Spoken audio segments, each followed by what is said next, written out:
Mitch, and welcome to another game review. Today we'll be talking about Diablo 3. Yes. Now this is a very fun game. I mean, it's Blizzard. Blizzard makes good stuff. They just do. They may take forever, as is the case with Diablo, um, taking like 6 years or something in order to make the third game, which kind of drove me and a lot of people nuts. But it was worth it. It was an amazing game. I have it on the PC. I played it on the PlayStation. Didn't much care for the console version personally. Well, not saying that the console version's bad, just saying that the PC version's better. That's more my opinion, but still. I mean, it's always been a console game. I like being able to see things up close and all that, and you just don't get that on the on the console game. You just don't. So, anyways, what is Diablo 3? Well, it's the sequel to Diablo 2. I guess doesn't say a lot, but basically what happens is um, Kane's back, Diablo's back. I mean, the world is being thrown into chaos again. Yeah, it's a problem. You realize that the dark times are upon us. The demons are out in force. Things are going bad. It's not good.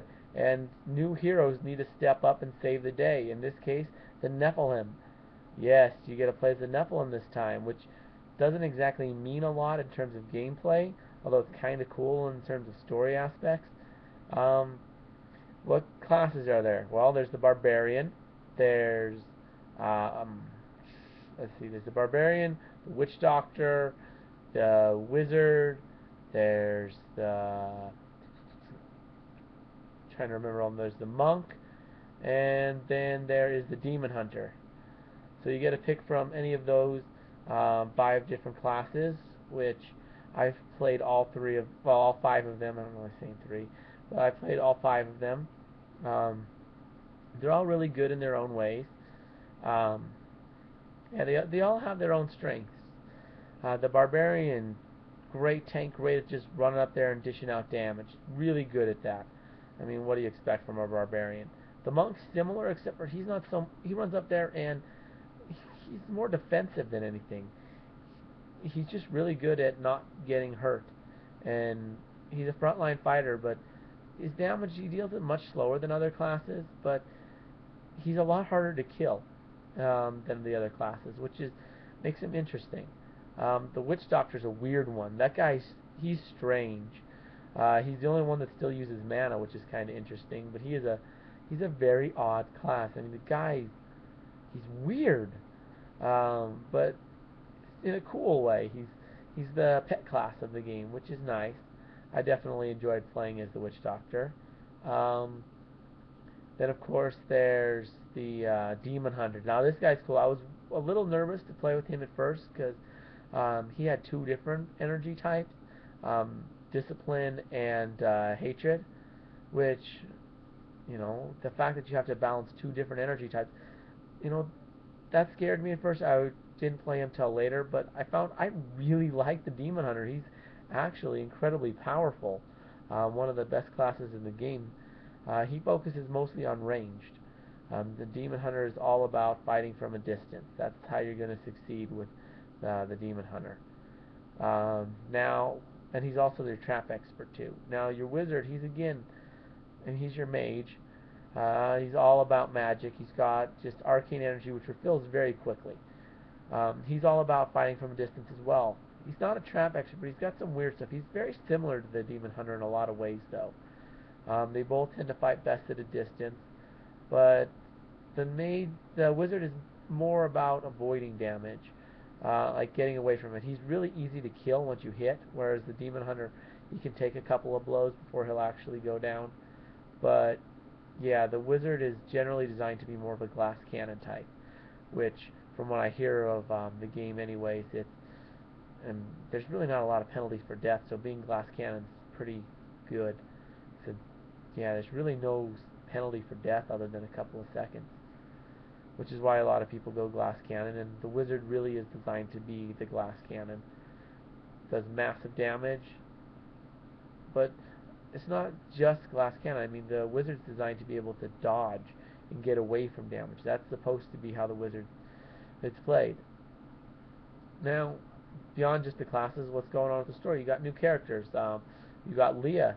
Um, for a video game character, pretty attractive, I guess. Not really into video game characters exactly, but yeah, for a video game character, she's pretty. Um, and she's kind of a little bit of a badass too, but very sweet. Interesting character all in all. Very good design. I rather liked her. She's the niece of Deckard Cain, and you get to kind of explore her story and see what's up with her. It's pretty cool. I don't want to give away too much of the story of the game, but it's nice that they added a new character. They added a few new dynamics. One thing that I didn't like about the game is, well, uh, there's a lot less custom. You can't customize your character as much with this game. Previously in Diablo 2, you had to develop your character as you went. Every time you leveled up, you had to choose which ranks to put into things. Now, that doesn't exist in Diablo 3. Instead, it's got a much more open style where you can change how your character's set up on a dime. You can just say, you know what, I want to be set up like this now, and he will be. It's There's no penalty for changing it. There's nothing set in stone, which I don't like that, to be honest. But other than that, that's really my only dislike of the game. Um, yeah, otherwise it's actually pretty fun. They got this new system called health globes, which are pretty cool, so you don't have to be spam potioning now, which they actually prevent spam potioning by not letting you use any potions within a certain amount of time.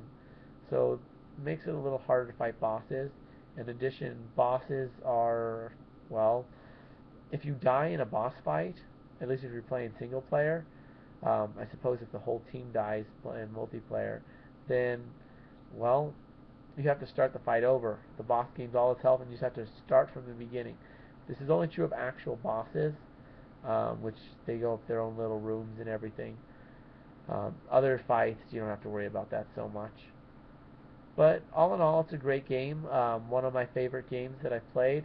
I was a little bit upset that it didn't get a lot of recognition at the VGAs. It pretty much got snubbed there, which kind of ticks me off. But I can kind of understand, seeing as it was PC only originally, and yeah, not a whole lot of people have the PC power to play it. But if you got a good computer, definitely worth checking out. Great game. Really don't have a whole lot else to say about it, but if you like the video, give it a like. If there's anything you want to say, feel free to leave a comment. Please subscribe to my channel. Anyways, I'm Mitch. I'll be seeing you.